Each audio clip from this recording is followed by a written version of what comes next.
Assalamualaikum warahmatullahi wabarakatuh. Welcome back to my channel. Balik lagi bersama aku, Lia Elia. Oke, hari ini kita akan membahas materi kimia kelas 10 tentang gaya antar partikel.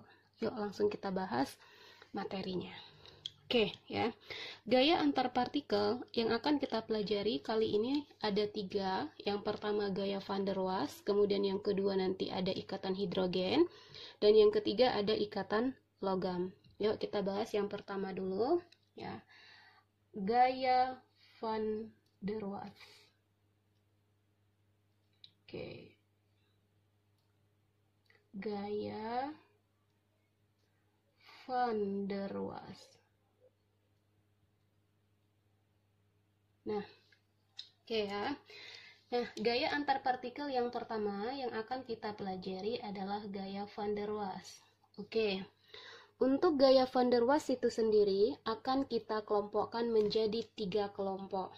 Oke ya. Yuk kita lihat apa pengelompokannya. Gaya van der Waals ya. Van der Waals. Nah, akan kita bagi menjadi 3 kelompok. Oke ya. Nah, gaya van der Waals yang pertama ya, ada namanya gaya dipol-dipol. Oke ya. Gaya dipol-dipol.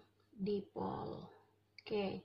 Nah, gaya dipol-dipol atau disebut juga dengan dipol permanen. Oke ya. Dipol permanen. Oke. Nah, untuk gaya dipol-dipol atau dipol permanen adalah gaya tarik ya. Gaya tarik antara kovalen polar dan kovalen nonpolar. Jadi ini gaya tarik ya. Gaya tarik antara molekul yang berikatan kovalen polar ya, molekul yang berikatan kovalen polar dan kovalen polar. Oke. Nah, jadi di sini kata kuncinya sesama ikatan kovalen polar ya. Contoh. Yuk kita lihat contohnya. Contohnya kita ambil senyawa polar ada HCl, ya kan? HCl termasuk polar. Senyawa HCl berikatan dengan HCl. Oke, ini sesama polar, ya kan? HCl polar. Kemudian ada lagi contoh misalkan berbeda senyawa. HCl berikatan dengan PCl3, tapi PCl3 masih sifatnya polar. Nah, itu yang disebut dengan gaya dipol-dipol. Oke, paham ya? Oke, ini untuk gaya van der Waals yang pertama. Oke, sekarang kita lihat gaya van der Waals yang kedua. Ya. Ada namanya gaya dipol terimbas. Ya. Gaya dipol terimbas. Oke, ya. Atau disebut juga dengan gaya dipol terinduksi. Terinduksi. Oke, ya. Nah, gaya dipol terimbas atau gaya dipol terinduksi adalah gaya dipol yang termasuk gaya tarik antara ya, gaya tarik antara molekul yang berikatan kovalen polar. Oke ya. Kovalen polar dengan molekul yang berikatan kovalen nonpolar. Nonpolar. Oke, ingat ya. Jadi kalau dipol terimbas polar dan nonpolar. Oke, yuk kita lihat contohnya. Satunya polar, satunya nonpolar. Kalau dipol-dipol tadi semuanya polar. Oke, misalkan kita ambil yang polarnya HCl ya. HCl berikatan dengan senyawa nonpolar, contohnya ada CH4. Oke, ini termasuk dipol terimbas ya. Kemudian contoh lagi misalkan PCl3, kita ambil contoh PCl3 berikatan dengan CH4. Nah, itu yang disebut dengan gaya dipol terimbas. Oke, paham nggak sampai di sini? Oke, paham ya. Nah, gaya dipol yang ketiga, ya, gaya van der Waals yang ketiga ya. Yang kedua, sekarang kita lihat gaya van der Waals yang ketiga. Nah, gaya van der Waals yang ketiga adalah gaya dipol sesaat. Ya, namanya gaya dipol sesaat. Oke. Atau disebut juga dengan gaya London. Gaya London. Oke. Nah, untuk gaya dipol sesaat atau gaya London, agar kita nggak ketukar, urut aja ngafalnya. Kalau permanen polar-polar, kalau terimbas polar non-polar, kalau gaya London non-polar dan non-polar. Oke, jadi bisa kakak tulisin. Gaya dipol sesaat adalah gaya tarik antara molekul yang berikatan kovalen nonpolar ya, dan kovalen nonpolar. Jadi sesama nonpolar. Oke, contohnya apa? Ayo kita lihat contohnya. Ambillah contoh senyawa yang sifatnya nonpolar. Contoh tadi ada CH4 kan? Boleh. CH4 berikatan dengan Cl2, boleh. Ya. CH4 berikatan dengan Cl2. Oke ya, sama nonpolar kan? Atau boleh sesama jenisnya Cl2 berikatan dengan Cl2. Itu yang disebut dengan gaya dipol sesaat atau gaya London. Oke, paham nggak sampai di sini? Oke, paham ya? Nah, di sini ketiga gaya antar partikel di sini yang paling kuat adalah gaya dipol ya. Kemudian diikuti gaya dipol sesaat, dan yang paling lemah adalah gaya dipol terimbas, dan yang paling lemah adalah gaya dipol sesaat. Oke, jadi kalau kita tulisin ya. Dituliskan untuk urutan kekuatannya ya, urutan kekuatan ikatan. Urutan kekuatan ikatan untuk gaya van der Waals. Nah, urutan kekuatan ikatan dari yang paling kuat adalah gaya dipol-dipol. Jadi, gaya dipol-dipol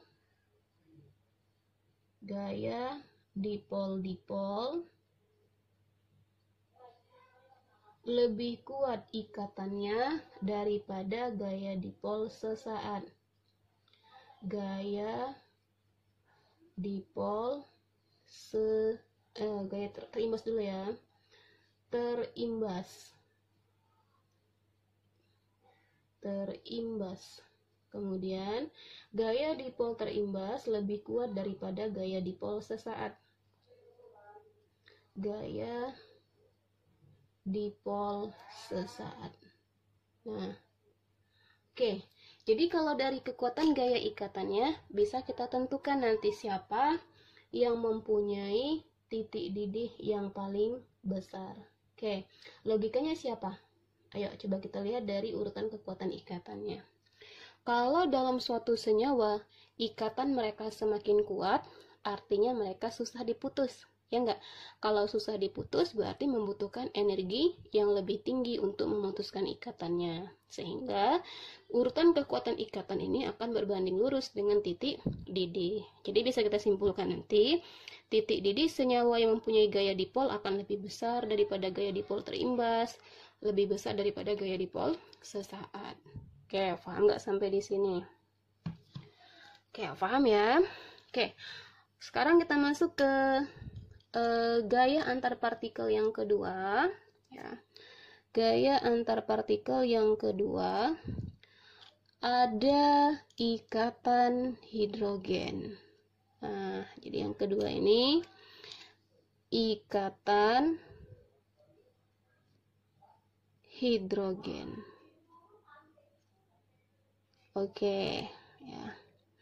Yuk, kita lihat apa sih yang dimaksud dengan ikatan hidrogen. Kita lihat aja dari kata-katanya, ada hidrogen, ikatan hidrogen. Berarti, ikatan hidrogen ini pasti ikatan antara atom hidrogen dengan seseorang. Nah, bukan seseorang, yang dengan beberapa atom, tapi kita nggak tahu atomnya apa.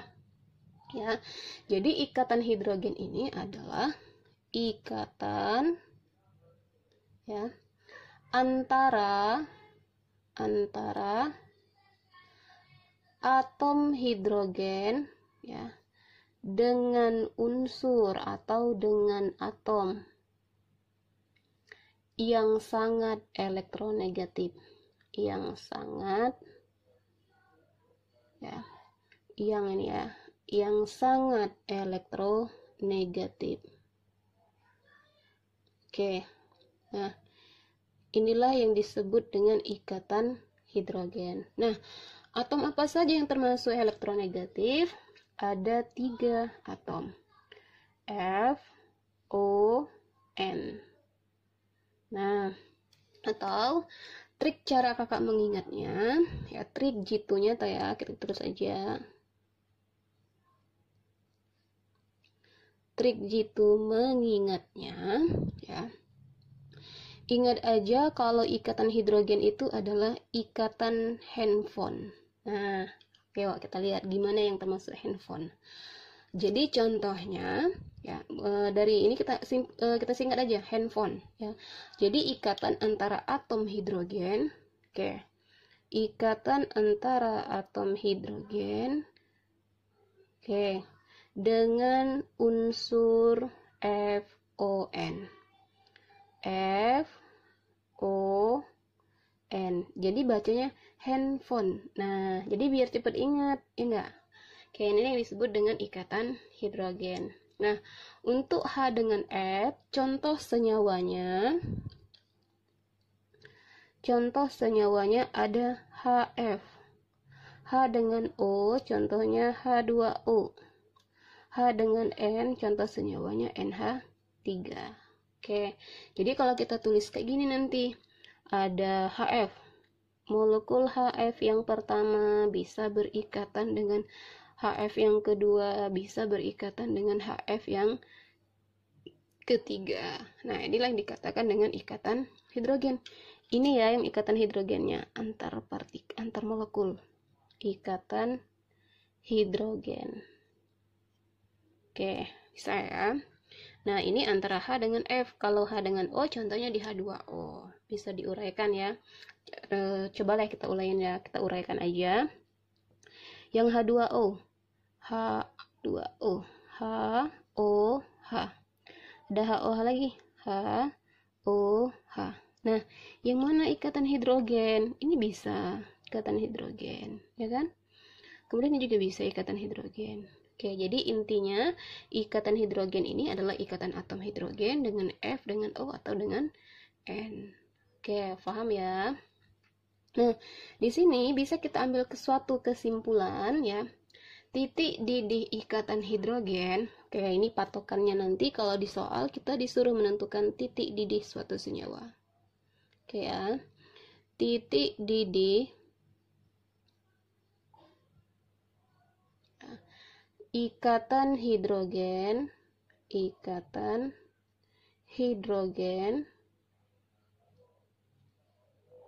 oke, jauh lebih tinggi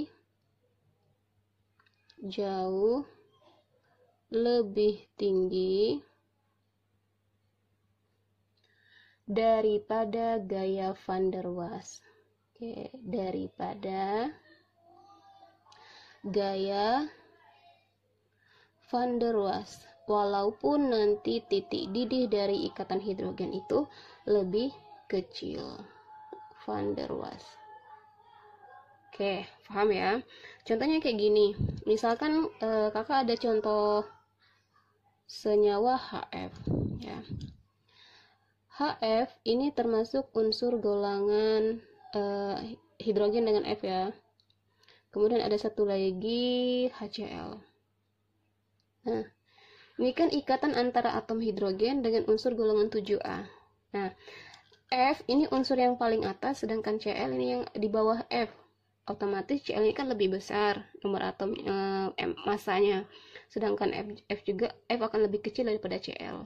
Kalau kita lihat dari ukuran masanya, Cl lebih besar daripada F ya.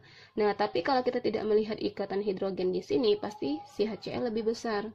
Karena pada HF punya ikatan hidrogen, jadi nanti HF akan mempunyai titik didih yang lebih besar.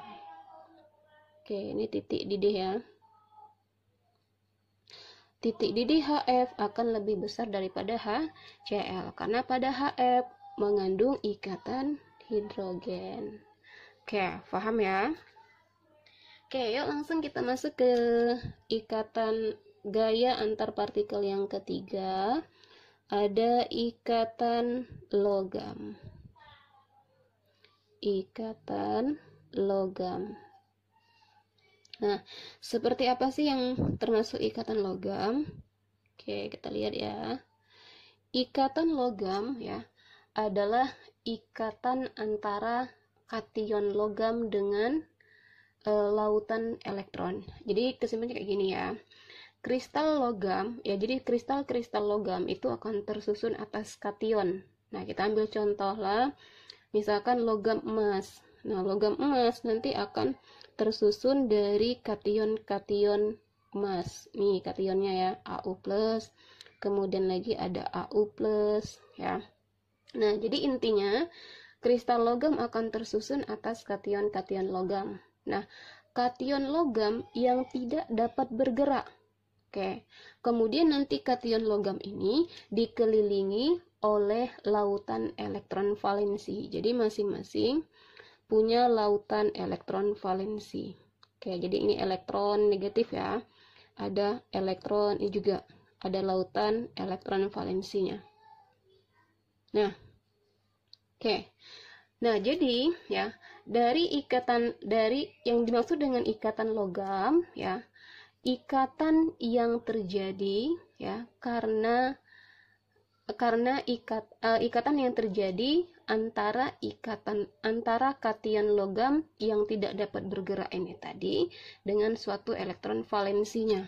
Di kation ini bisa berikatan dengan masing-masing elektron valensinya. Inilah yang disebut dengan ikatan logam.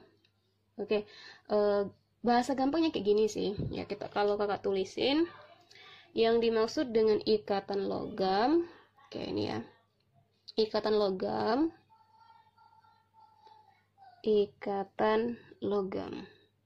oke ya, ikatan logam adalah ikatan yang terbentuk antara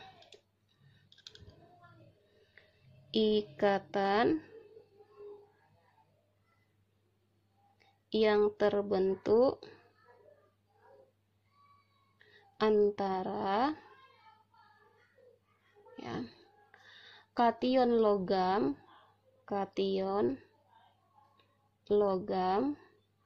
ya, dan elektron valensinya tadi. Nah, ini tadi ya. Nah, yang disebut dengan ikatan logam. Oke. Nah, dalam ikatan logam ya,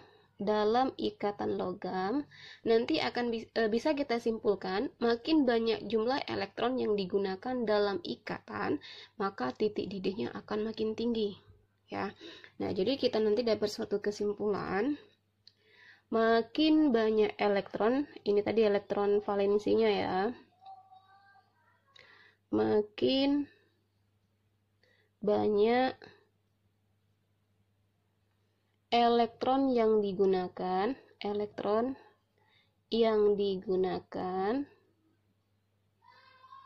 oke ya, dalam ikatan logam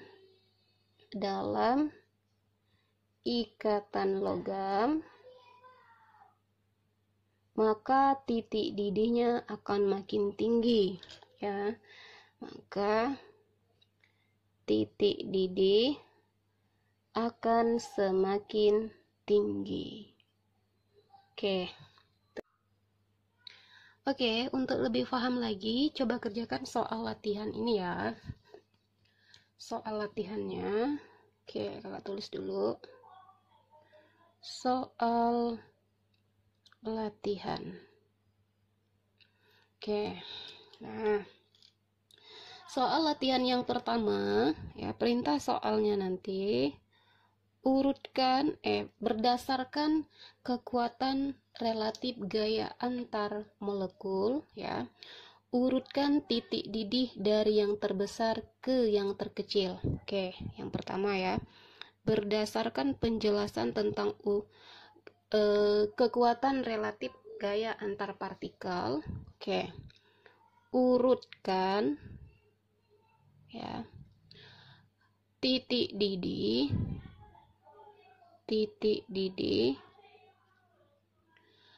dari yang terkecil ke yang terbesar, atau kebalikannya nggak apa-apa sih, dari yang terbesar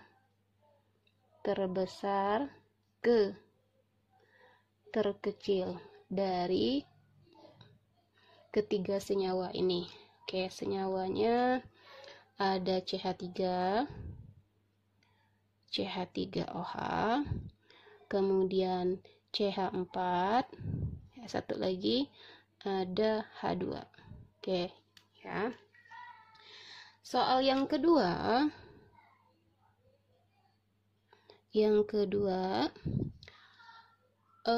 soalnya dari jenis-jenis senyawa berikut ya, yang mengandung ikatan hidrogen adalah yang mana? Jadi dari senyawa berikut